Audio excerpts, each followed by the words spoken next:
tey li nga waxoon ba tey yaa ngi parce que nee nañ te yow bu fekkee da ngay dem ba pat mais dina jóg si ñeneen bu ko foogee woon. waaw mooy la wax rek ndax bu dëggalee boppam du yàgg ba tey dama ndax bu dëggalee boppam bu tawee yëpp du yàgg incha allah. bu mu nekk ma koy kawa. Fatma Dia sangukaayam bi nekk ci ñàkk na ci wax. waaw sangukaay bi ñàkk nee na mbalaat bee nga sa këram mu denc. loolu dox na rek mais nee na mbalaat bi mi ngi si sérieux. waaw loolu moom dox la laa la waxum dox la man amul dox. nee na koy indaale ci stade bi. lan ko fa. ñax am na wax ne déglu na déggul sax bu may sàmm moom la jël gis nga day wax ko di tax moom day wax ba xamul la su ma bëree wax rek ngay wax ba doo wax doo wax. mais nee si booy ngay làqu nee na booy ngay làqu yi ay prétexte mais mën na la bàyyi booy yi ñu ñëw biir këram fanaan fa ak moom jour combat mu libéré booy yi ñu stade mu Serigne kay wax naa ko soxla bu ñu leen mooy may wax rek mooy mooy dindi quoi mën a ñoom tey mën a ñoom yàgg nañ ma suba di ba suñu premier combat ba 14 combat ñu ma suba rek dama koy def heure ko neexee ñoom may ñëwal booy bu nga mën naa kii nii la tudd kii nii la tudd ñun ñëpp wala ma soxla ni tey foofu la jógee kon nag loolu du ñaaw quoi suñu diggante ñoom ñoom bu jeexee ñoom ak booy dañuy nekkaat gaañan ba muy gaañan dakkul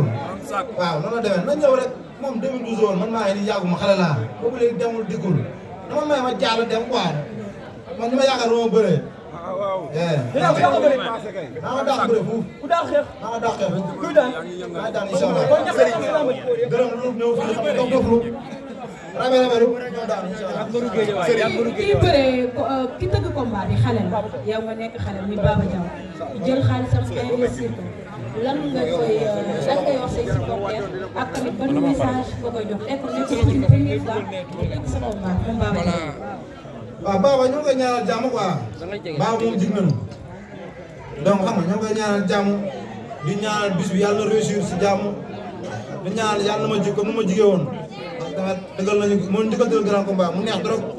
mu ñëw fii man leen làbbali te làbbali dama ko dellu si waat Pape Ndoye bu nekkaat làbbali dama ko dóorum daanu làbbali ñëwaat na tey yéen làbbali Pape Ndoye laa ko yor toujours ma ko si naan si waat toujours ma ko si amee dem dama ko dugal si ñax jariñu côté mobilisation bi photo. waaw ñun pare na gaa bi ngi waaj ñoo ñaan yàlla yàlla suturaal. Fatma Dia balaa ngaa sant nga gërëm. mais amuñu li mu yee Babacar yéen ñaar dafa am loolu xam ne yéen ñaar da ngeen ko xaw a bokk looy wax seen supporters yi nga xam ne da ngeen ko xaw a bokk war a ñëw arène nationale ci fair play. waaw fair play rek xam nga ñu ñaanal booy yëpp xam ne lii làmb la